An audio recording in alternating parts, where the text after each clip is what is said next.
Hey, welcome back to the Build It Basement. Today we are working on our bed for our Voron 0.1. Took a quick skim of the manual, so let's jump right into it. So print bed, Voron 0.1. It's a pretty basic spring-loaded bed, meaning that the adjustments on this bed are done by thumb screw. It's a very small bed, so I don't suspect that we're going to have to fiddle with it all that much. So that setup probably works pretty well for this. It keeps it simple, lower cost, and keeps our code simpler and clipper as well. Let's see, component prep. So I've already gone ahead and done this just to save some time in the video and save everybody's eyes from having to watch or fast forward through. So 3 heat sets into thumb screws. The kit actually came with its own thumb screws. Let me see if I got those handy. So right here, this is part of the kit. Came with thumb screws if you want to use them. So there's basic thumb screws. Let's go over to this camera here. Basic thumb screws right there if you want to use those as part of your LDO kit. I'm going to use my printed ones just because I think they look cooler, which are right here, blue, matching everything else. So that's what we have there. All right, and so we did that. Jump ahead, and orientation of build plate. I'm gonna move the printer away, and we're gonna get some stuff out here to do this. All right, so orientation of build plate. So there's a front, a back, and 2 sides. Go figure. So LDO has gone ahead, and they've already have installed a Kinovo heating pad, or yeah, whatever you want to call it, on the bottom of the aluminum plate here. 2 things. One is they did a good job, stuck on the pre-wall, and they've added this RTV silicone onto there. The hugest, nicest looking dollop of RTV silicone I've ever seen, by the way. That's pretty damn nifty. I like that. I don't know how much that really helps, but a lot of people tend to do this due to delamination. I've never had any delamination on mine, even printing polycarbonate on the one that I built on my Voron 2.0. They've also installed this thermal fuse right here.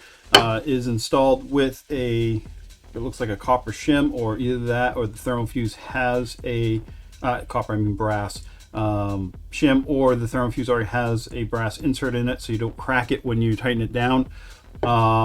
This is a 125 degrees Celsius fuse, so that's pretty decent.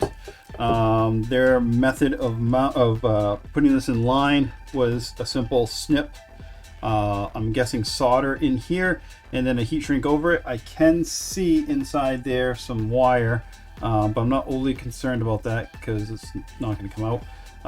And then they did the same thing here. So that means if this did fail, what we'd have to do is go ahead and we'd have to snip this off right here, and either use a butt connector of some sort, or I like bullet connectors on these, because then you can easily disconnect them. Grab a push bolt real quick. Let me see if I have one. Handy dandy dandy. Nope, nothing I can find real quick, so I'm not gonna hold up the video for that. But anyways, it's a slide connector, allows you to disconnect things relatively quickly. But if you're blowing a fuse, there's probably a good reason for it, so you might want to inspect it a little bit more deeply. Anyways, unless you do it by mistake, right? But you can solve that in software to make sure that your bed never goes above 125, 120. I don't think I've ever had my bed over 110, so there's that. So let's get back up to the screen here. And so orientation of build plate, they want well, I obviously know that this is the back with the wires coming off of it, but you have a hole right here in the front and 2 in the back. It's a tri system for leveling. So magnet application. So LDO did not install the magnet in advance. That being said, LDO did provide 2 different bed surfaces for this. Right here, looks like a normal, PEI on that one. Yeah, the PEI on that side, normal spring steel on that side, and then a textured on two side, kind of a preference for a lot of people. Really fine texture on that one, by the way. Nice looking too. It actually has the Voron logo on it, so nice. On the back side of the build plate, and this is kind of interesting because I think my preference would have been to put the stuff on the back side, because this is going to make it slightly more difficult for me to put my magnet on. So magnet's going to go flush on this thing, so it would have been easier, LDO, if you're listening, and maybe, I don't know what people's preferences are, but easier for me if I was putting the magnet on first, and since the magnet is perfectly flat, then I could have mounted the rest of the stuff on the back side, where this needs to go on pretty flat, but the rest is pretty basic. But the one thing you do want to make sure is that your magnet goes on really flat. So that being said, I'm going to take off this protective covering they put on here. Don't need any heat to do that. Zoom in a little bit here. Big thumbprint on there. It is machined. It looks nice. Just grab a paper towel and some alcohol.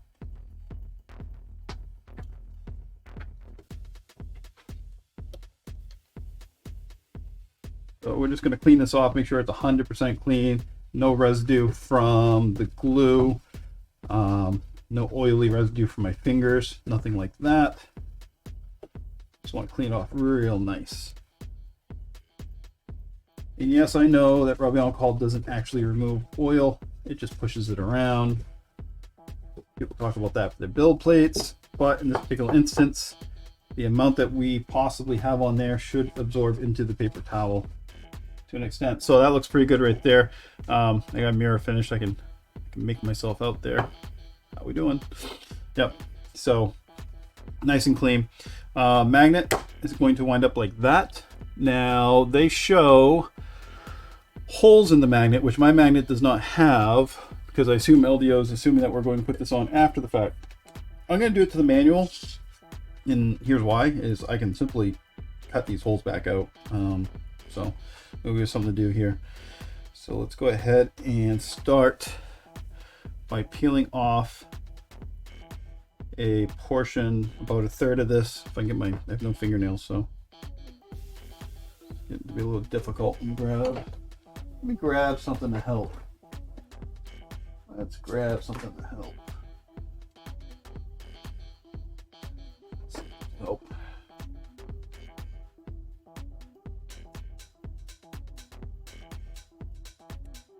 There we go. All right. And I'm going to peel back about a third of that.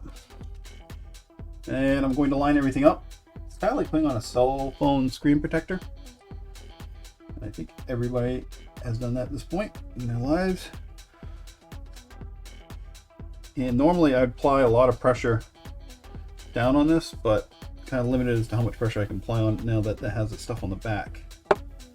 So, and yes, I could install the plate and then put this on, but I really don't feel like pushing down on all the mechanics of the printer. Don't know if that would be a better move, honestly. So what I'm doing here is I'm basically working this back and forth as I go, kind of making sure that I don't have any air bubbles, because what's going to happen if you do have an air bubble is you're going to wind up with that air bubble expanding as you heat up your hotbed. So, well, for one, it's going to possibly cause your surface to not be flat, which is not good. But secondly, it's also going to cause for your magnet to delaminate over time. Heating and cooling processes on that will definitely mess you up over time. So that's on there pretty good. Give it another couple of holes like this. Work any air out of the edges. Then again, another thing, I've never had a magnet delaminate on me, nor have I had a magnet demagnetize on me. There's a lot of, I mean, all these things are possible, but you hear about them more than I think they're worth talking about. That's just like ThreadLocker on plastic. I did a little research on that, and honestly, I couldn't find anybody that specifically had a huge issue with ThreadLocker on plastic, there was an article I read where somebody talked about it. So you start to wonder if maybe everything stems from just a simple anecdotal thing, So now we have this, but we do not have holes going through. So my plan with that is pretty simple. I'm going to grab, let's see what I got I can use. Lubricant needle. Let's use that. So I'm just going to grab this, and I think, yeah, it's too blunt. That won't work. We can use a little drill bit. Be right back.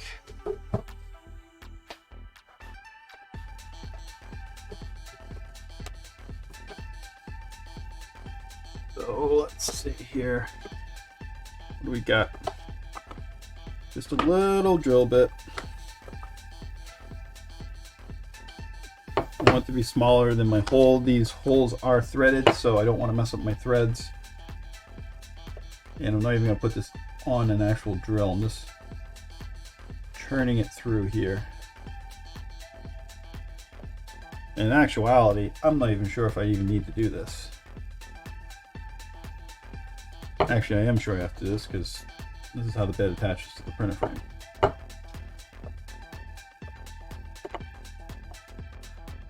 So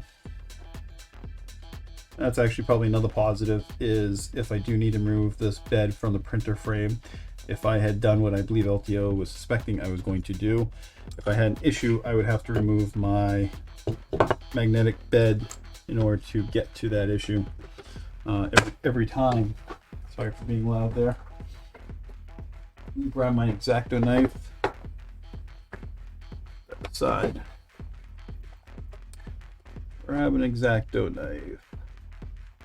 And just going to go in here and slice away. Holding it at an angle.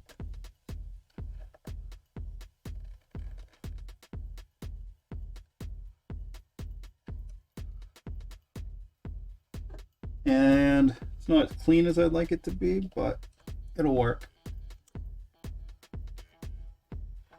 The big thing is that you want to have access to these screw holes in case you ever need to take the bed off.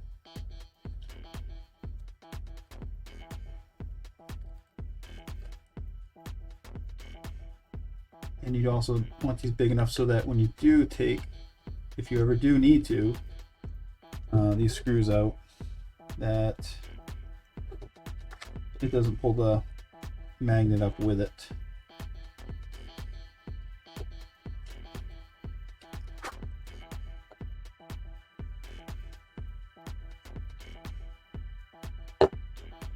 Go, 1, 2, and then number 3 coming up.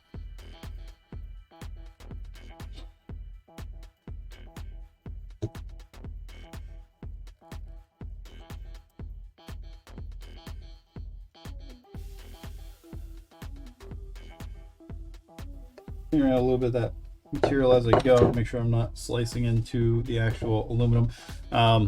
This will, the X-Acto knife will slice into aluminum. Actually got a little shard of aluminum right there. So you want to be a little bit gentle, I guess, when you're doing that. I mean, you're probably not going to damage anything, but it's good to be a little gentle. And I thought these are threaded, but I don't see threads in them, so I could be wrong. Like if you're not ringing ahead, right? It's kind of the fun of this. I've had people tell me that I don't know enough about it when I'm building it, but that's kind of the frame that I use when I do these videos. Is I'm doing this for the first time. I'm not scooting ahead in the manual much, if at all. Just doing it, and whatever issues I run into, possible ones you're gonna run into. So I don't think anybody's really watching a video while they do the whole build. So that's just my theory. That's how I do it. So they're putting on the 100 by 100 24 volt 60 watt bed heater, which is what we have here. 24 volt 60 watt, plenty enough for this little guy. We have that on there. They're talking about this magnet, yeah, center, blah blah blah, and then thermal fuse and wiring. They're basically showing how to do the wiring here. I do suggest that when you do your wiring that, I don't think it says here. So when you do your wiring, I do suggest that the lead, and we'll look at this once we get to that point, the lead that is going to the fuse first, not the one goes directly to the bed, but the one that goes to the fuse. Oh, right here. This would be your hot lead. Actually, I don't want to take these apart because it's probably going to cause me to have a mess. But you want your hot wire, your wire that carries the actual power, not returns the power, to go into your fuse. That way you don't have a live circuit beyond your bed if something goes wrong. So something to keep in mind is the wire that actually goes to the fuse first from your extended power is the live or the hot wire. So keep that in mind when you're building, if you can. All right. Did they mention that here? Thermal fuse attached build plate, but additional protection. Not exactly. All right. So M3 lock nuts. So next up looks like we're going to use some M3 lock nuts. So let's look here. We need, pulled out some parts here for this portion. 3 M3x40s and 3 lock nuts that I'm going to struggle to get out of this thing without fingernails. Let's see, and number 3. And these button head screws are going through, and they should rest, if you're using the right screws, below the surface, your build surface, your print surface, because you don't want them sticking up. You want them to be below your magnet. And then we're going to put these M3, it says fully tighten lock nuts to prevent the screws from rotating. Okay, so we're going to get these on by hand first.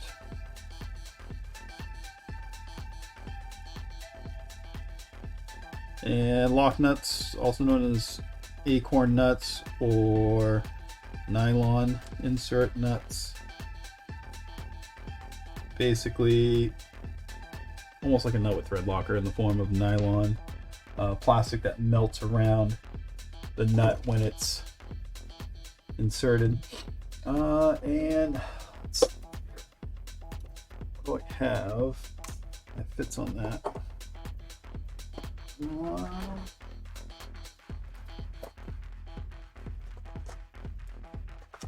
oldest ever repair kit. Nope, neither one of those fits. This one.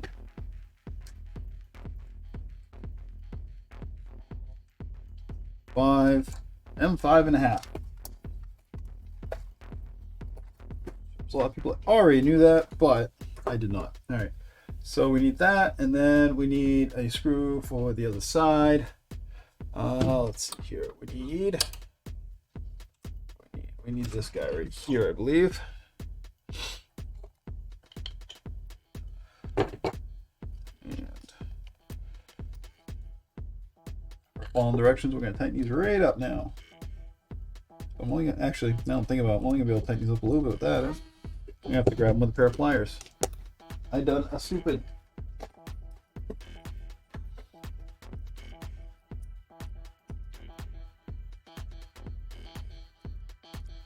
Grab my mini channel locks. And twist this on.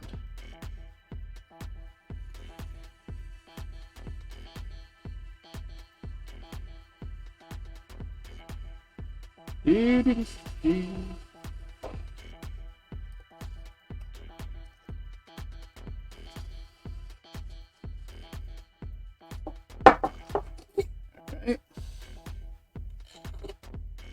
The next one.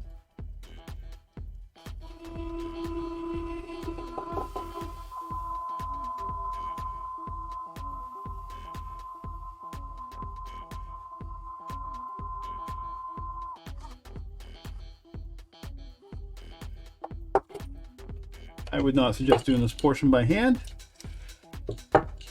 unless you like carpal tunnel.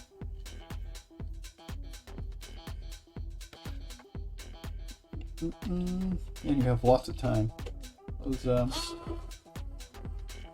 M3 threads are pretty small. I don't know what the pitch is off the top of my head, but there we go. All right. So there we go, nice and tight, all in place. Back to instructions, fully tightened. We done did that. That was M3 by 40s, M3 by 30s. Let me confirm that that's what I used.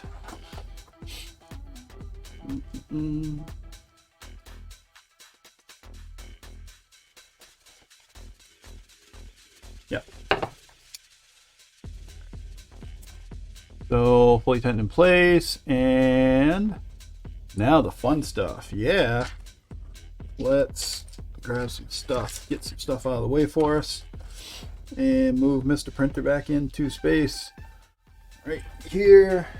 Grab this guy. Bring him on over. And let's see. At this point, we're going to basically be taking the bed and setting him on top. So as we set the bed on top, let's see here, there should be 3 screws. The springs need to go in between.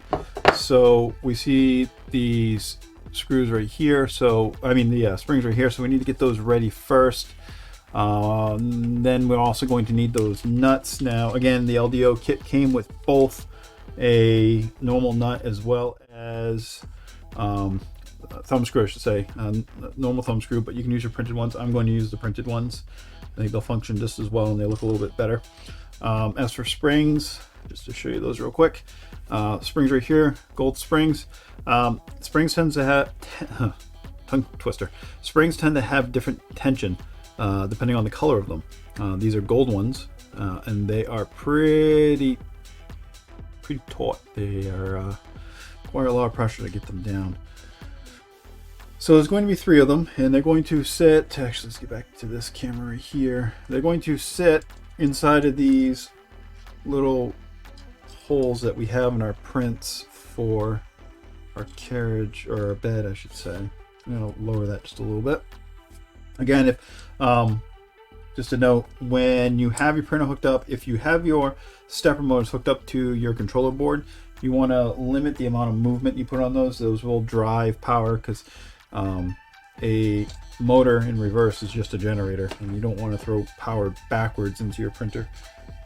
So just a little note there on that. And these I'm going to hold up for now. These wires, I'm going to actually toss them through here, keep them out of my way, and I'm just going to move these screws through the springs and into place. Good. If I can line up just right. Come on. They should go through the holes.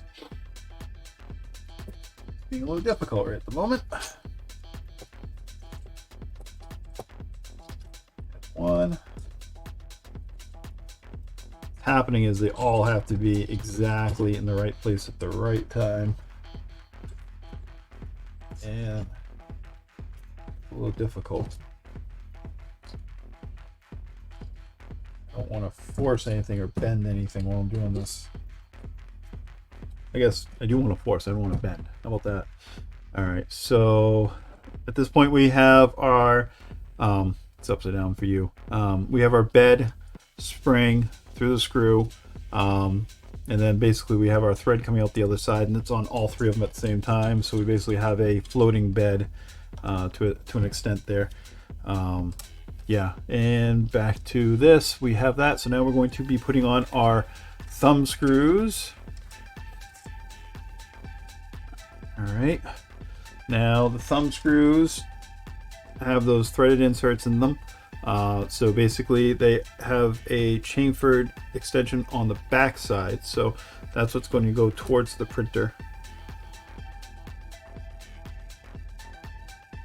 If I can get it threaded on there right. Oh. Yeah, an angle I can work with. I apologize.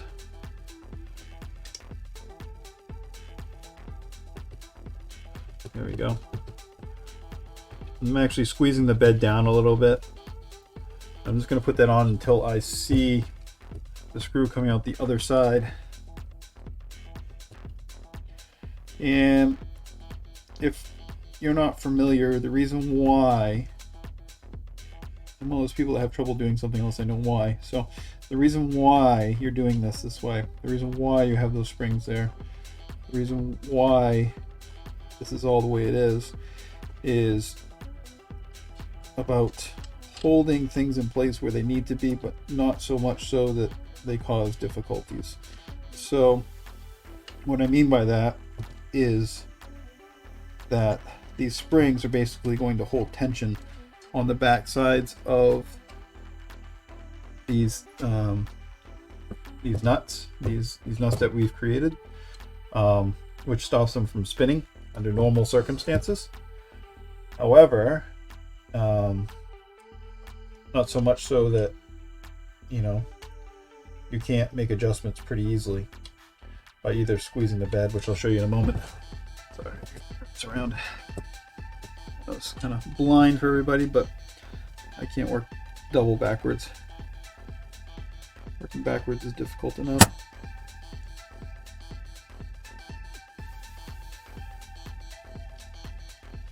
What I'm going to do, I'm going to run this one through first. There's a little bit of residual plastic in there from when I put those threaded inserts in, so I'm going to run this backwards. Actually, might be a good little tip. Run this backwards through a screw before I actually put this in the printer, and that should help clear out those threads.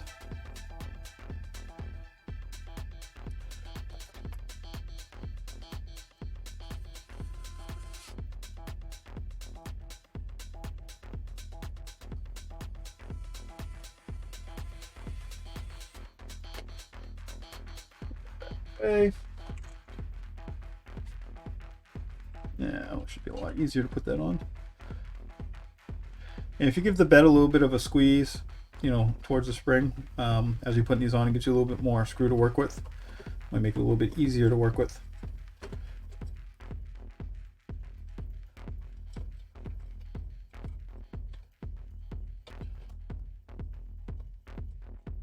All right.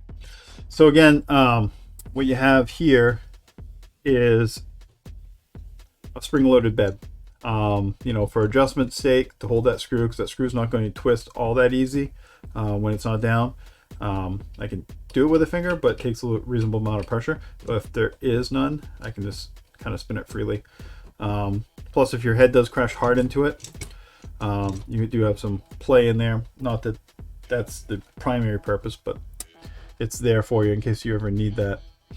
So at this point, we have our bed attached via the M3 screws, using the lock screw on the backside to hold the screw from turning, through the springs that we have on here that are going in, and then coming out the back through our thumb screws that we manufactured by printing and then inserting the heat inserts on them. And back to the manual. All right, so now that we have that, let's see, a note on bed wires and cable chains.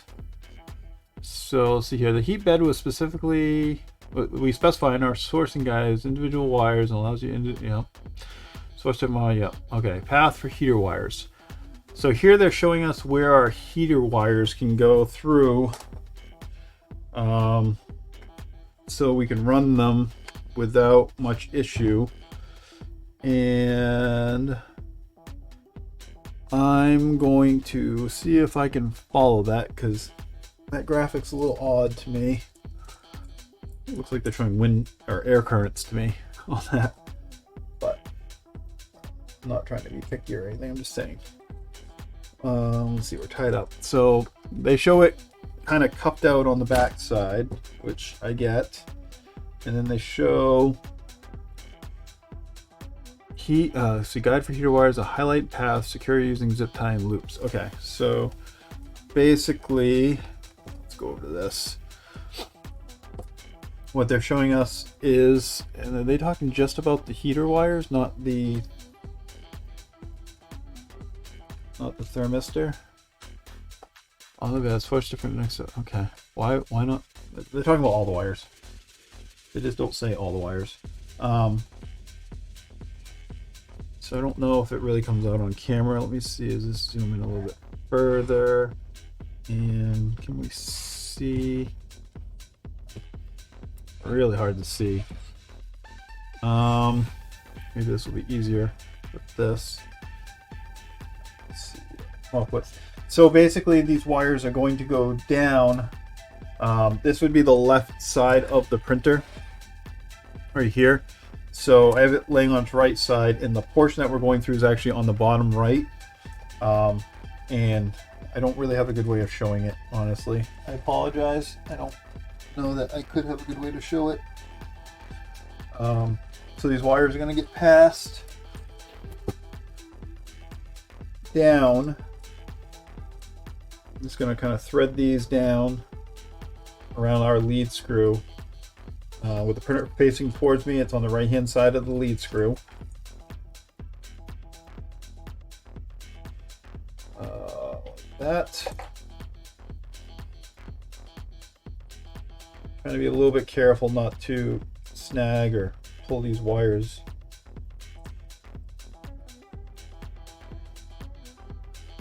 Too much. Okay. So at this point, I'm going to take off this. These guys are in my way now. We're going to fix that.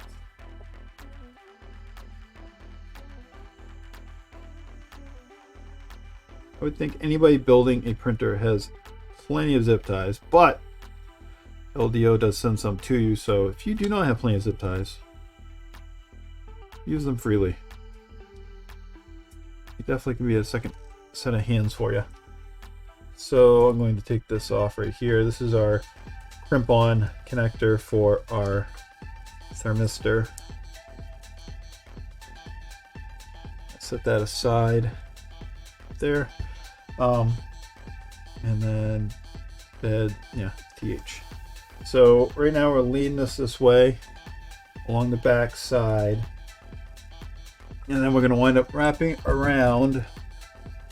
Again, it's hard to show, but I'm passing this underneath the back frame and then through this channel. Should have a channel in your bed mount, and it's going to wrap around and go into our chain here eventually. And let me see. A lot of time with these printed zip tie holes, they're barely big enough to get the zip ties through. So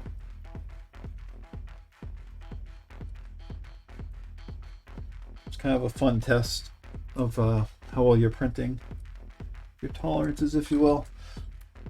Let's see, number one, or number two actually was. Seems to work pretty good. I got that one through, and the second one as well. So kudos to the guys that designed the print. The tolerances work out, and everything seems to be doing well. All right, so switch over to this. So at this point, I'm going to lightly zip tie my wires.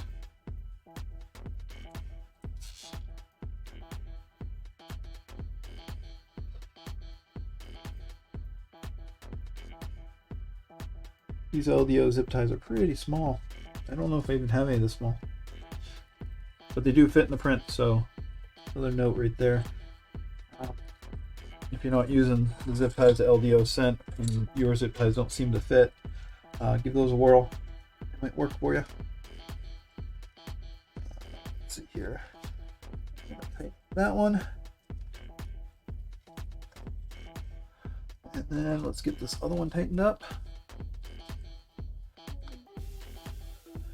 Good and good. And cutters. Oh, up here.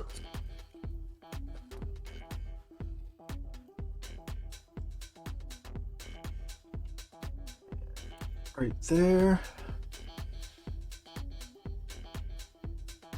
Right there. So, pardon the shaky cam here, but basically what we got is, let's see if I get the camera where I need it here. Apologize for this, but I'm just trying to show. So the wire is running through the channel and it is double zip tied. I know it's blurry. It's double zip tied through there. Zip tie 1 and 2 right here. This is a pretty small space. And the last thing I'm going to do is I'm going to slide my zip ties so that they're not sticking down. They're going to be up against the plastic as much as possible. Just to neaten it up a little bit. So there you go. There's that.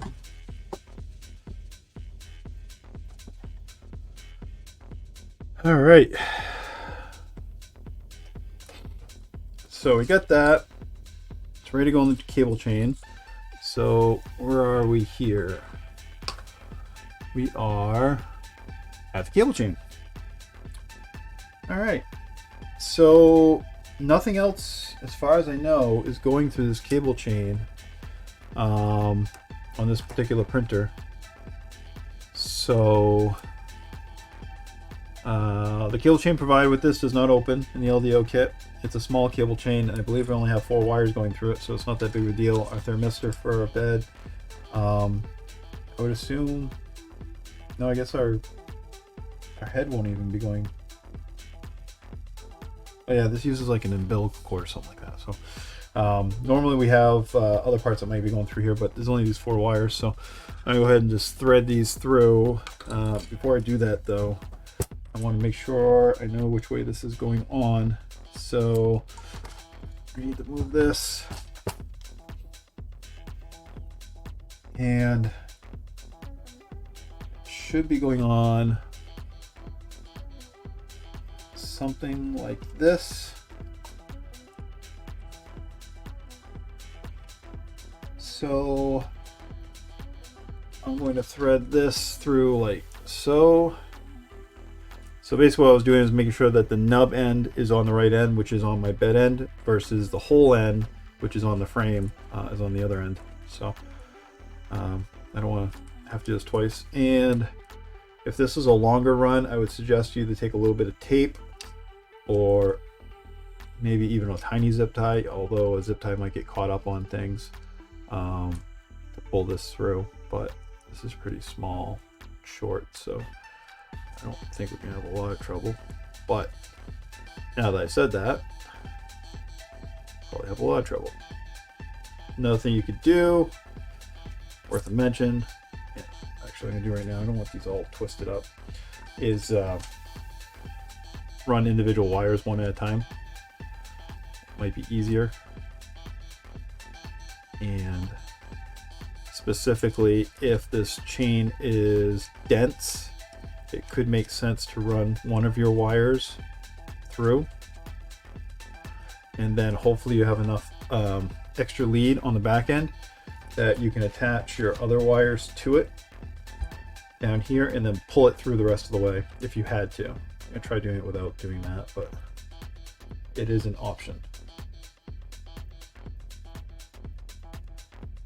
Kind of using the first wires as a snake to get things through, which I might do just for speed here at this point. This is kind of a pain. All right, do that real quick, see if I have electrical tape real handy.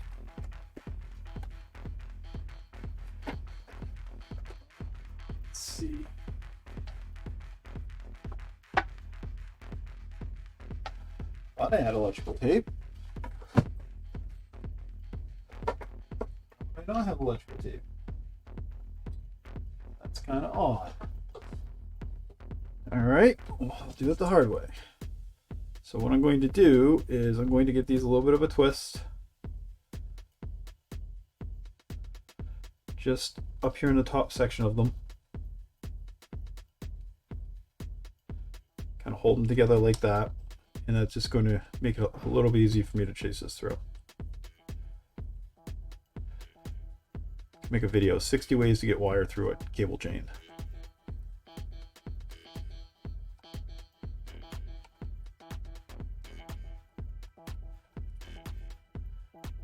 Now I'm to the point where just everything's at the end. And there we go.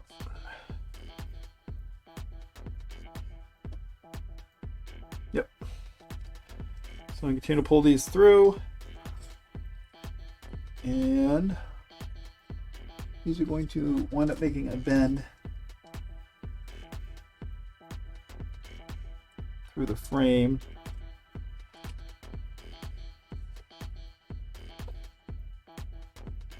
Down here at the bottom.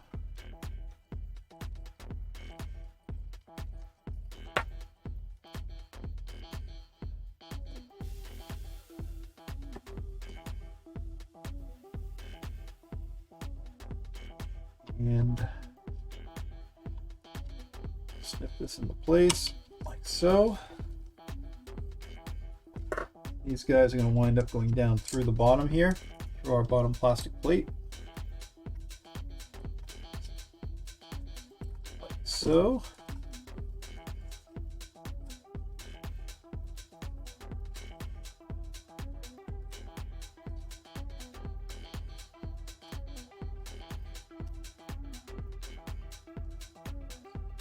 Difficult parts is getting these cable chains back together. There you go. So there's our wiring coming from the bed area, and then basically looping around through the cutout in through the chain. Everything's pretty tight, not a lot of slack. Everything's pretty nice. It's actually a pretty decent setup on that. Really impressed by that. So where are we with the build? We're done this portion. Cool. Yep.